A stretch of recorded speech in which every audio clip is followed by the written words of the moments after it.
Hello বন্ধুরা, আজ আমি আবারও একটা নতুন রেসিপি নিয়ে হাজির হয়েছি।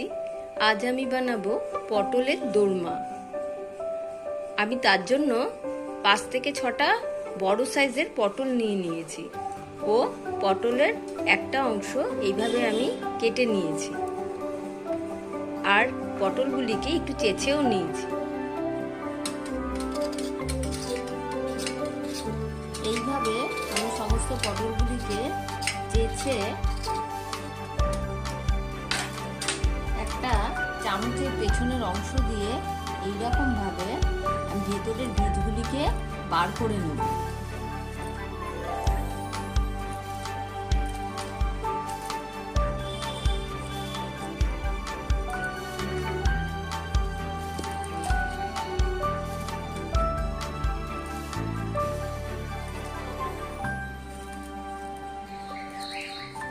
এবারে আমি বেশ কিছুটা চিংড়ি নিয়ে নিয়েছি। এগুলিকে ভালো করে বেছে নেব, মাথাগুলিকে ফেলে দেব। এছাড়া এই ছোট ছোট টুকরো করে আমি তেলে ভেজে নেব। পটলের শ্বাসগুলি আমি রেখে দিয়েছি, এটা আমি কাজে লাগাবো। আর এখানে অর্ধেক আমি নারকেল আমি পুড়িয়ে রেখেছি, এটা এবার আমি মিক্সিতে একটু পেস্ট করে নারকেলটা আমি মিক্সিতে পেস্ট করে কিছুটা আমি তুলে রেখেছি 2 চামচের মতো। এবার আমার এই যে শ্বাসগুলি আছে, এই শ্বাসগুলি আমি কিছুটা মতো আমি শ্বাস এটা নিয়ে নেব। অর্ধেক না যে নারকেলের অংশটা আর একটু রেখে দিয়েছিলাম সেটার মধ্যে আমি মিশিয়ে নিচ্ছি। মিশিয়ে এবার কিছুটা পেঁয়াজ, একটা ছোট পেঁয়াজ ও 2-3টে রসুনের কোয়া আমি দিয়ে দিলাম। এটাকে আমি মিক্সিতে পেস্ট করব। এবার আমি একটি ফ্রাই প্যানে আমি সামান্য একটুখানি তেল দিয়ে চিংড়ি মাছগুলিকে ভেজে নেব। আমি চিংড়ি মাছের পিসগুলিকে এইভাবে ছোট ছোট করে নিয়েছি। সামান্য হালকাভাবে আমি এটা নেড়ে আমি তুলে নেব।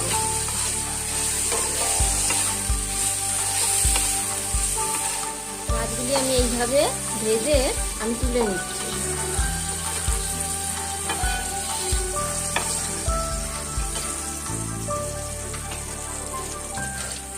এটার মধ্যে সামান্য আরেকটু আমি তেল দেব পুরটার জন্য।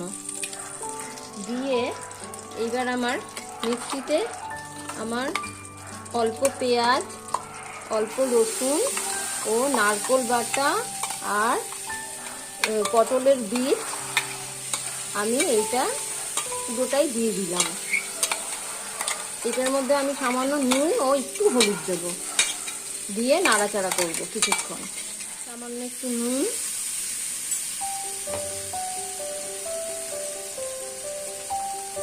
সামান্য একটু হলুদ দিয়ে দিলাম, দিয়ে এবার কিছুক্ষণ আমি নেড়ে নেব। কিছুক্ষণ আমি নেড়ে নিচ্ছি। এবার আমি এইভাবে পুরটা ঢোকাবো।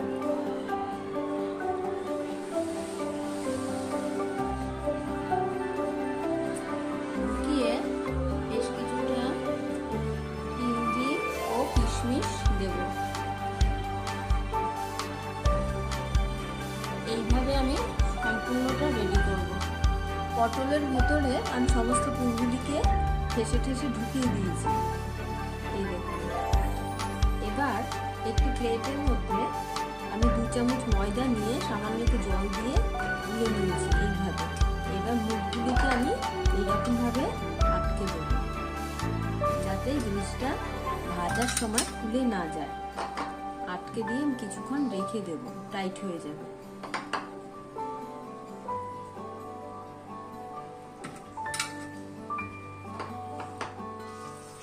এরপর পটলগুলিকে নুন হলুদ মাখিয়ে আমি একটু ভেজে নেব।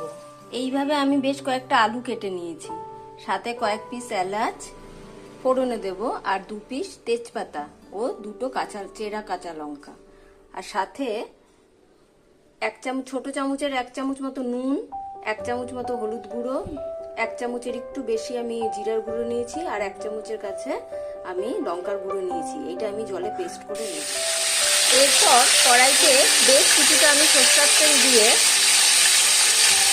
আমি এইভাবে আস্তে আস্তে করে পটলগুলি ছেড়ে দেবো, দিয়ে 2 পিস আমি এই দিয়ে একটু ভেজে নেব।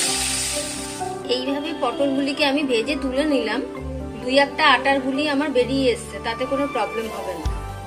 এবার কড়াইয়ের তেলটা আমি অন্য জায়গায় তুলে আবার কড়াই আমি বসালাম ও আরেকটু আমি তেল দিলাম। কড়াইতে তেল দিয়ে আমি অল্প পরিমাণে সাদা জিরে,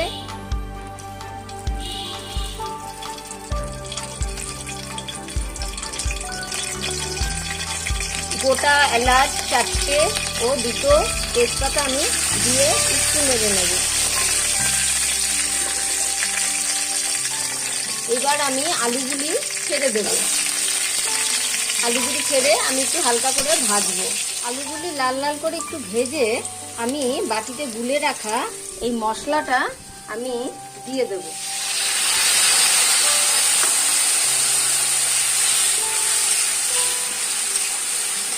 মশলাটা দিয়ে আমি বেশ কিছুক্ষণ আমি এটা নাড়তে থাকবো। নেড়ে কম আঁচে আমি ঢেকে রেখে দেবো।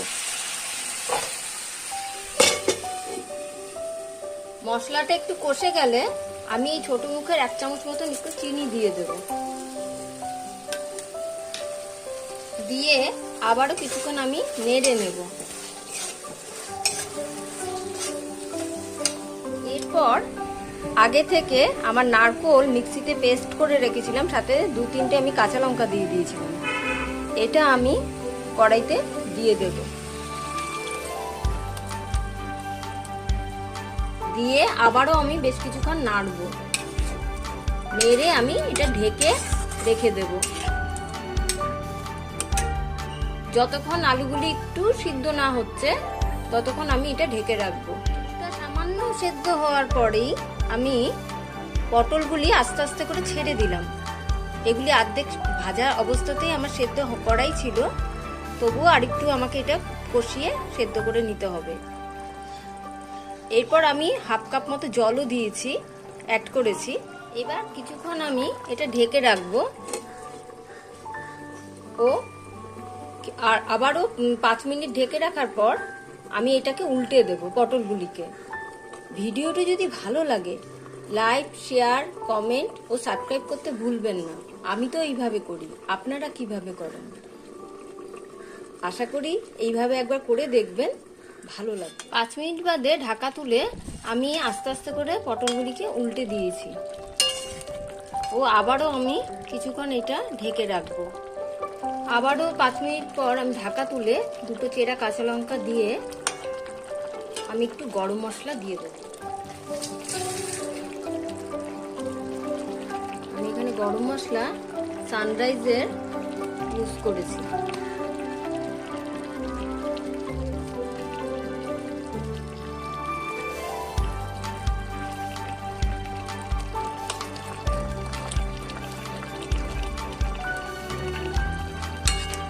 আলুও সেদ্ধ হয়ে গেছে, পটলও সেদ্ধ হয়ে গেছে। এবার গরম মশলা দিয়ে আমি কিছুক্ষণ ঢেকে আমি নামিয়ে নেব। পটলের দোরমা আমার রেডি হয়ে গেছে। আমি পাত্রে ঢেলে নিয়েছি। আশা করি আপনাদের ভালো লাগবে। আর নুন আর মিষ্টিটা ও ঝালটা আপনারা আপনাদের পছন্দ অনুযায়ী নিতে পারেন।